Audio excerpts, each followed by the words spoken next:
Mes bien-aimés dans le Seigneur, soyez bénis. Alors aujourd'hui, nous allons partager la parole de vie dans Jean, chapitre 12. Jean, chapitre 12. Je vous retrouve dans une petite minute pour le début. Merci.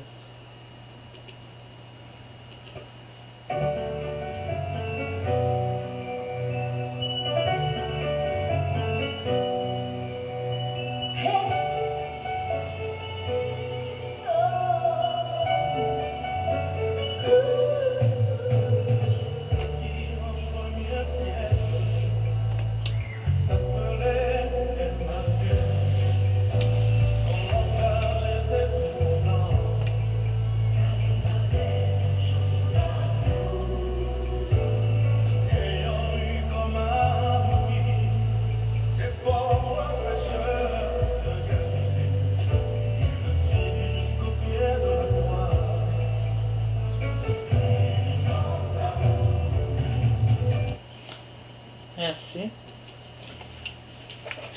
Jean chapitre 12. L'onction de Béthanie. 6 jours avant la Pâque, Jésus vint à Béthanie, où était Lazare, que Jésus avait ressuscité d'entre les morts.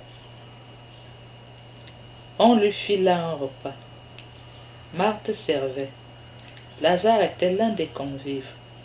Alors Marie, prenant une livre d'un parfum de nard pur, de grand prix, oignit les pieds de Jésus et les essuya avec ses cheveux, et la maison s'emplit de la senteur du parfum.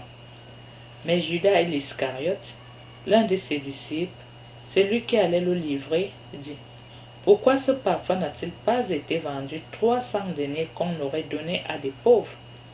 Mais il dit cela non par souci des pauvres, mais parce qu'il était voleur et que, tenant la bourse, il dérobait ce qu'on y mettait. Jésus dit alors: Laisse-la. C'est pour le jour de ma sépulture qu'elle devait garder ce parfum. Les pauvres, en effet, vous les aurez toujours avec vous, mais moi, vous ne mourrez pas toujours. La grande foule des Juifs apprit qu'il était là, et ils vinrent, pas seulement pour Jésus, mais aussi pour voir Lazare qu'il avait ressuscité d'entre les morts. Les grands prêtres décidèrent de tuer aussi Lazare, parce que beaucoup de Juifs, à cause de lui, s'en allaient et croyaient en Jésus. Le lendemain, la foule nombreuse venue pour la fête apprit que Jésus venait à Jérusalem. Ils prirent les rameaux des palmiers et sortirent à sa rencontre et ils criaient: Hosanna! Béni soit celui qui vient au nom du Seigneur et le roi d'Israël. Jésus, trouvant un petit âne, s'assit dessus selon qu'il est écrit: Sois sans crainte, fille de Sion. Voici que ton roi vient, monté sur un petit ânesse. Cela, ses disciples ne comprirent pas tout d'abord, mais quand Jésus eut été glorifié, alors ils se souvinrent que cela était écrit de lui et que c'était ce qu'on lui avait fait. La foule qui était avec lui, quand il avait appelé Lazare hors du tombeau et l'avait ressuscité d'entre les morts, rendait témoignage. C'est aussi pourquoi la foule vint à sa rencontre, parce qu'ils avaient entendu dire qu'il avait fait ceci. Alors les pharisiens se dirent entre eux: Vous voyez que vous ne gagnez rien. Voilà le monde parti après lui. Il y avait là quelques Grecs, de ceux qui montaient pour adorer pendant la fête. Ils s'avancèrent vers Philippe, qui était de Bethsaïde en Galilée, et ils lui firent cette demande: Seigneur, nous voulons voir Jésus. Philippe vient le dire à André. André et Philippe viennent le dire à Jésus. Jésus leur répond: Voici venu l'heure où doit être glorifié le Fils de l'homme. En vérité, je vous le dis. Si le grain de blé tombé en terre ne meurt pas, il demeure seul. Mais s'il meurt, il porte beaucoup de fruits. Qui aime sa vie la perd, et qui reste sa vie en ce monde la conservera en vie éternelle. Si quelqu'un me sert, qu'il me suive. Et où je suis, là aussi sera mon serviteur. Si quelqu'un me sert, mon Père l'honorera. Maintenant mon âme est troublée. Et que dire? Père, sauve-moi de cette heure. Mais c'est pour cela que je suis venu à cette heure. Père, glorifie ton nom. Du ciel vint alors une voix qui disait: Je l'ai glorifié et de nouveau je le glorifierai. La foule qui se tenait là et qui avait entendu disait qu'il y avait eu un coup de tonnerre. D'autres disaient, un ange lui a parlé. Jésus reprit, ce n'est pas pour moi qu'il y a eu cette voix, mais pour vous. C'est maintenant le jugement de ce monde. Maintenant le prince de ce monde va être jeté bas. Et moi, une fois élevé de terre, je les attirerai tous à moi. Il signifiait par là de quelle mort il allait mourir. La foule alors lui répondit, nous avons appris de la loi que le Christ demeure à jamais. Comment peux-tu dire, il faut que soit élevé le Fils de l'homme? Qui est ce Fils de l'homme? Jésus leur dit, pour peu de temps encore la lumière est parmi vous.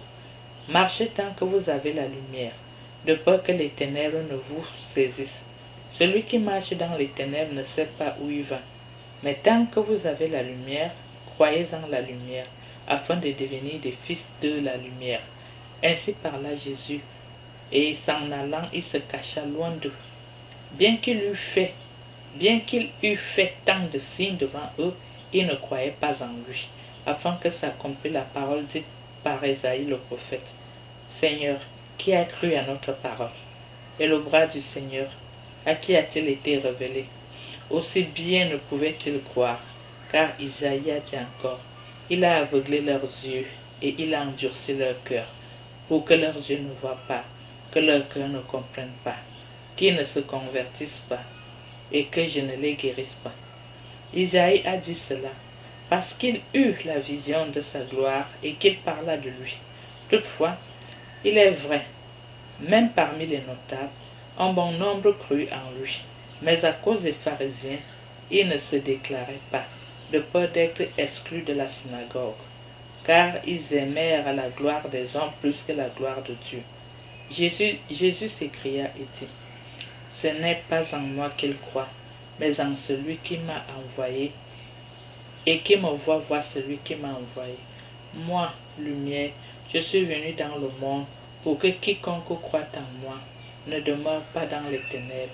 Si quelqu'un entend mes paroles et ne les garde pas, je ne le juge pas, car je ne suis pas venu pour juger le monde, mais pour sauver le monde.